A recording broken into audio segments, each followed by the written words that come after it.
Kaj. So thank you for taking the time to be here with us Oh, today. you're welcome. Thanks for having me. So Justin, I want to start from the very beginning, and I mean like the very beginning.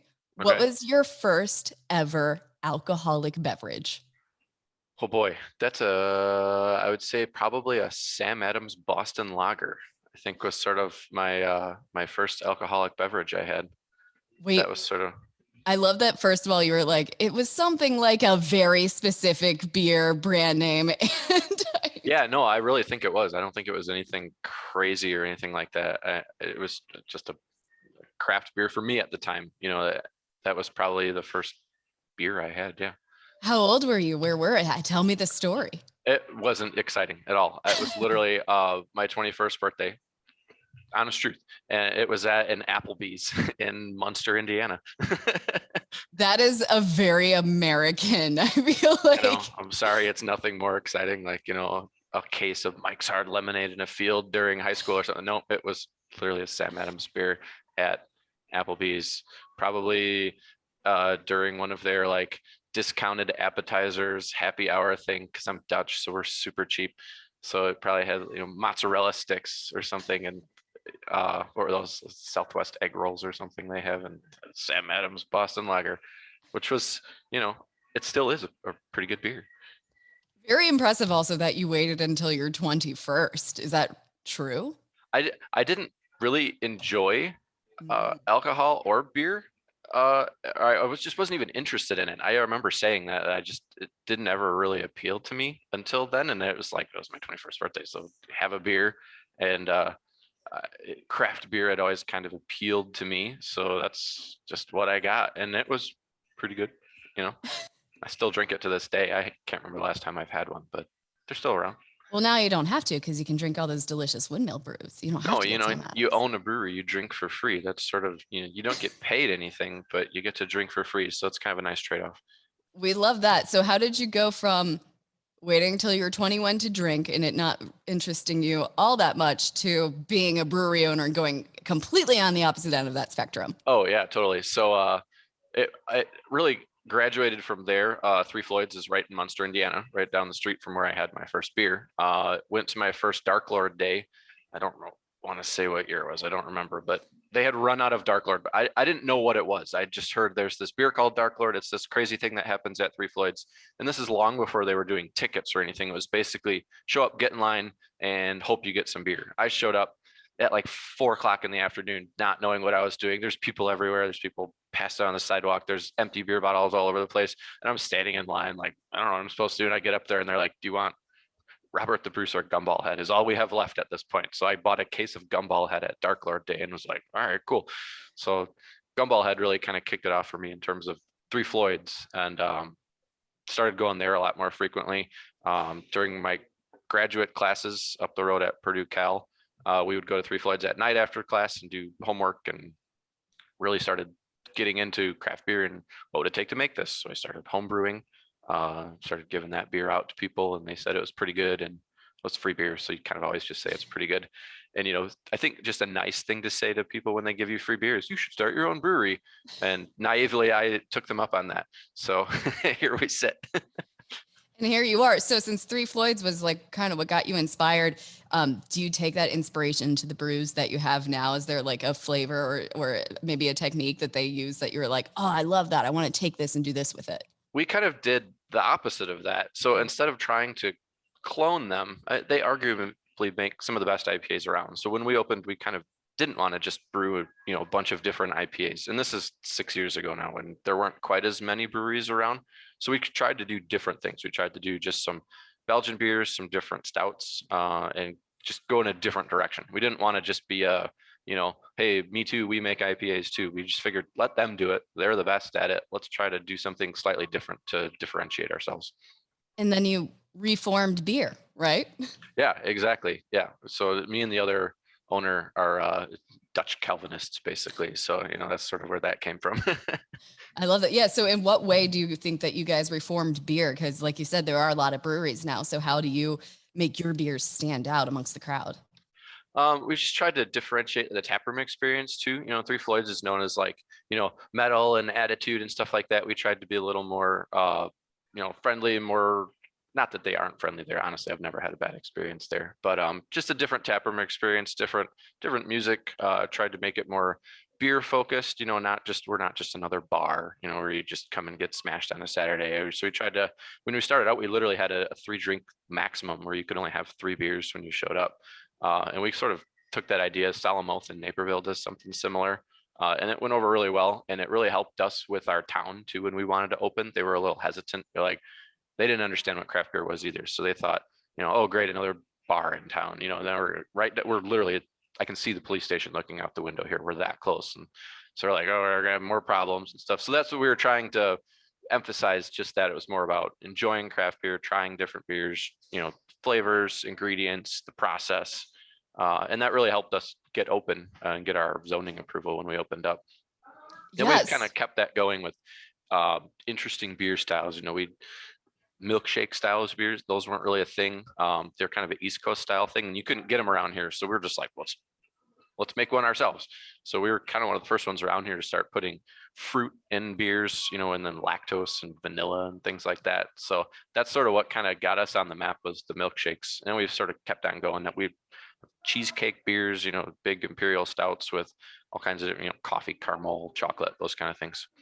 How do you make those beers that are so interesting and sort of out of left wing for people that maybe have only had like macro brew beers? And how do you get someone with that palate who hasn't really ventured into that interested in the craft beer world? We try to take a lot of culinary inspiration, I would say, is sort of where the milkshake or the cheesecake kind of beers come from. So you look at a dessert, like Mile High Squares is another beer that we do, which is like a dessert everybody's probably had, it's like caramel and chocolate and all these things. And someone who's, oh, I don't like beer, or you get a beer person who's like, I don't like dark beer. And you're like, well, do you like dessert? And like, everybody likes dessert. So it's like, well, this beer tastes like, a caramel chocolate bar. And the sip it. Oh, wow, it actually does. It's, sweet. It's got the booze. It's a little fizzy, but it's delicious. And that's kind of where we're going, is trying to take desserts and things that people like and turn them into a beer. And that makes me feel like makes me think of Violet Beauregard and Willy Wonka, like chewing the gum, being like, Yeah. oh, and this tastes like dessert. Exactly. Blueberry crumble. And we've done blueberry cheesecake beers, raspberry. So cheesecakes are kind of where we're at right now with a lot of interesting dessert stuff. Today we're doing it's like a peanut butter mole stout that they're literally packaging in the back, watching them do it. And it's got like ancho and guajillo chilies in it, but it's got like that mole sort of deep chocolate flavor, but it's got the heat from the peppers in it. And this one's, I think, 14% alcohol. So it's got the heat and a couple other directions too. This, I know, will be a difficult question for you to answer because I know that they're all your kids, but of all of those delicious beers, which one is your favorite? Probably, it's going to seem like such a generic answer, but like our flagship Pale Dutch Boy is sort of our American Pale Ale. It's just a really good all around beer. And it's sort of evolved even from when we opened. Hazy IPAs weren't really a thing, and we kind of converted it into one. So we took the hop bill and changed the grains up a little and turned it into one of those. It's got nice full body, it's hazy, it's got more of a fruitier hop taste rather than the bitterness that you generally get from an IPA. And that's really kind of my go-to beer. I feel like that's a very good sign that the flagship beer is also your favorite beer. I know, that's why it just sounds like such a generic answer, but it really truly is. No, that's how we know that it's legitimately good and not just people going with the crowd, because the guy that made the beer and knows everything about it is also saying like, yeah, no, they're right. This is the best one. Yeah. And it's named after me. I mean, clearly I'm pale and Dutch. So. Perfection. So, what is your sort of favorite interaction that you've had with a guest during your time, or maybe just not even with a guest, just because of the brewery, where like you had a moment with a person, which is really what this is all about, right? Is the people, the interpersonal relationships we build. Oh, totally. I don't have any like specific ones. It really is just people that come in that don't even generally like beer that come in, and they come in with someone else, and like our goal is to convert them when they come in. Yeah. And we've had a lot of people that, I don't like beer, and we're like, well, just try this, peach milkshake IPA or something like that, and they're like, and they take a sip and they're like, wow, that's really good. And seeing that sort of excitement in their eyes when they, someone who went from not liking beer to all of a sudden being interested in beer, is exciting to see. And it really just, when a lot of people think of beer, they just think of something that's, pale yellow and fizzy, and there's nothing wrong with some of those beers either, but it's not what everybody likes. So really just showing people the breadth of styles of beer, and what you can do with it as just a base sort of thing to build around is really fun. And it keeps things interesting. It keeps us sort of always trying to push, what's sort of the next thing that we can do to get people more excited about beer. What is the next thing you guys are going to be doing? What does 2021 look like for Windmill Brewing? We're trying to continue on a lot of the dessert inspired beers. This mole one is sort of a fun one. We've been letting a lot of our staff do their own beers. And this one is one of our bartenders, Sophie, is sort of her inspiration. And you'll see that on some of our most recent beers where you'll see their face on the label or something like that. So really it's about, the people of Windmill too. It's not just about, the brewers sitting down and putting together a list. It's sitting down with, just someone who serves in the tap room or someone who works on the packaging line. And, what kind of beer would you like to make? So we've done a Northwoods Picante Porter, which is like a pecan maple porter. We've done a West Coast IPA. So it's about the people here too. It's not just about the beer. We're I think at 9 employees now. So yeah, it's going great. Not too shabby. Do they all have their faces on a can? If they haven't, it's probably slated coming later this year. I think a lot of them, I'd say about half of them at this point, probably have had their face on the can. That makes me so happy. So how 2021 obviously looking good for you guys. How did you guys get through 2020 and buckle down during that pandemic? So we right away I'm trying to remember, like it was either March or April when they locked, then the tap room had to shut down. That was, all our wholesale customers overnight too. We sell to a lot of bars, restaurants, liquor stores. That all just vanished overnight. And we had at the time a full-time sales guy who was driving beer out to Indianapolis, Fort Wayne, Bloomington, all over the place. So that business just disappeared overnight. And it was like, okay, what are we going to do here? So we kind of pulled back in. I have a tech background, so I was able to revamp a portion of our website and start doing online sales. We set up a curb pickup area. We took those salespeople who weren't driving to Indy, they were probably grateful for that, and made them home delivery people. Indiana allows us as a brewery to deliver straight to your door. So we did online sales. You could order it right through our website, pay, contactless delivery. We'd show up on your door. You could show us your ID through your door, make sure we weren't selling to, some little 9-year-old kid or something that was trying to buy beer. And we didn't lay anybody off. We didn't cut any hours. The tap room was closed until they basically let us reopen. Then we, followed all the guidelines for sanitizing and spacing and all that stuff. So we did great. Really, I mean, people were stuck in their houses with nothing to do. So beer sales, not surprising, we were actually pretty good too. And it was really just about being, thankfully we weren't huge. We didn't have a lot of extraneous staff. We weren't stretched really thin as far as, loan obligations or anything like that. So we were able to really just pivot quickly. We have our own canning lines, so we just shifted primarily to cans. We weren't doing any draft sales at the time. Our tap room was shut down. Any beer we had in kegs in-house, we have those 32-ounce refillable crowlers that you can fill off the taps. So we started doing those, delivering those to people's houses. Any accounts that we had that were also shut down, like restaurants, if they wanted to, we bought the kegs back from them or gave them credit and crowlered those. We wanted to help them out too. We wanted to see them come out the other side too. So we had generate a lot of goodwill with some of our customers too. And yeah, came back out on the other side stronger than ever. And we're still going strong. Yeah, it really feels like you guys promote a very strong sense of community within both, obviously, the brewery and like with your customers. And yeah, definitely. I mean, it's not just, us selling beer to people. It's, our accounts are friends. I see a lot of our local restaurants and stuff that we sell to. I see them sitting at our bar all the time, and, they see us in there having food. So it really is, community sort of nice. It really is a small community to the brewing industry around here in Indiana and Chicago area in general. Yeah. We need to talk about what's happening behind you here. So this is our taproom cat Luther, who I'm not gonna be able to find him right now. But he's a rescue. We got him in 2016, I want to say December.